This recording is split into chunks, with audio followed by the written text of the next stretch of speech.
You are proud of the New Patriotism and its websites, aren't you, Mr. O'Brien? I'm just one of many members, and yes, I take pride. Even when Mary Elizabeth Sims... Even when you found out that your brother's 13-year-old grandson was reading them? Boy has to hear the truth somewhere.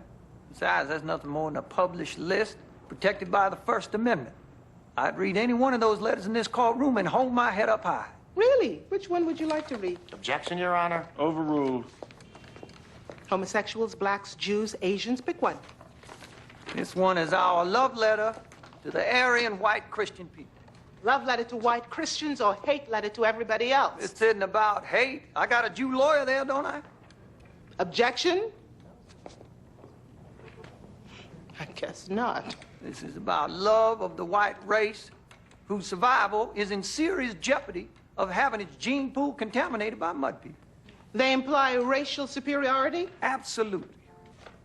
Of the total white Christian Aryan people, only 8% of us is left in this world. Are left. You said 8% is. 8% is plural, not singular, so are would be the correct verb. Your Honor. He's claiming superiority. He can start with his grammar. The next paragraph is a quote from the self-proclaimed Aryan ambassador, Louis Beam. Read it. We are in a war for our very existence, a war we cannot win except by killing our enemies.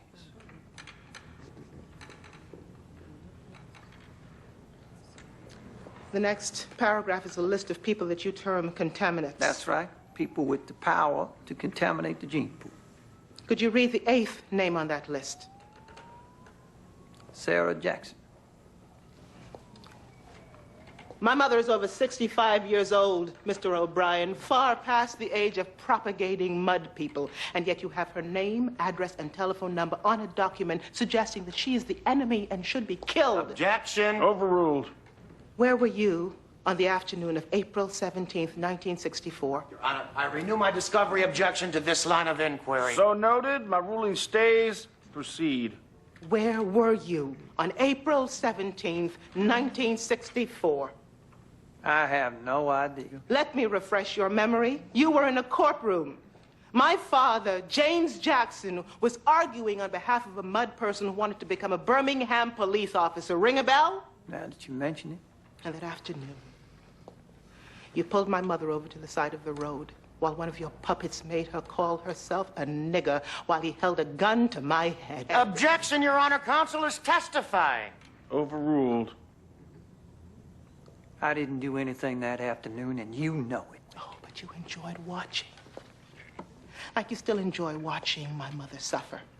Like you still enjoy watching crosses burn. We don't burn crosses. Oh, but you do watch. Always watching, Mr. O'Brien. Never doing. Have you always sent others out to do your evil? Have you always been this spineless? I don't always watch, you fancy-ass, high-heeled nigger. You hate me, don't you, Mr. O'Brien? Yes, I hate you. And that's not illegal either. That's true. But you went from hating to hurting. And God bless Alabama, because in this state, hurting is illegal. Putting people on hit lists suggesting that they be murdered has nothing to do with the First Amendment. Objection, Your Honor. Overruled. It has everything to do with outrageous behavior not to be tolerated in a civilized society. If this jury finds otherwise, they have become one of you. And if that is the case, who is next? Them?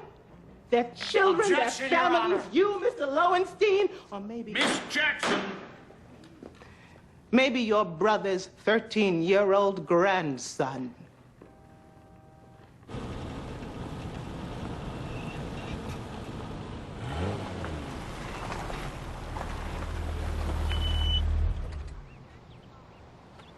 Your daddy would have been proud of you in that courtroom today. Did you notice that me wasn't there? Well, can you blame her? Are you all right, Renee? I think I'm losing Bill, Ma. I know, baby. I can see it. But it's called getting to know each other, and it takes time. Now, I know you'll find this hard to believe, but I am glad you didn't rush into this. You mean like take the Concorde and get married in Paris? You'll be all right, Renee, no matter how this works out. Can I stay with you tonight? Sleep in my own bed? Of course you can. I just can't stay in that house anymore. It's so lonely, and I keep waking up in the middle of the night. I haven't been like that since I was a child.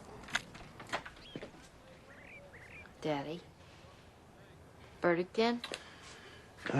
Not yet. I'd like to talk to you about Jimmy, Mary Elizabeth. Daddy, I don't want to fight about this anymore. Me either.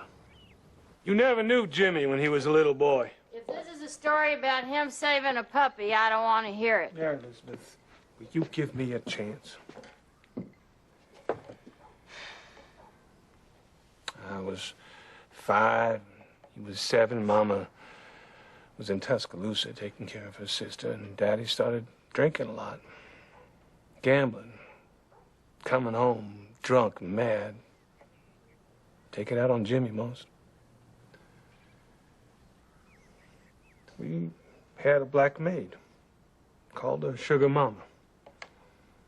That whole summer, Daddy'd come home, wake us all up, make us scrub the floors and wash clothes. And sometimes he'd take Sugar Mama into the library. We could hear her screaming. I don't know if it was the beating that changed Jimmy or if it was seeing our daddy treat Sugar Mama the way he did, but after that summer, he was never the same.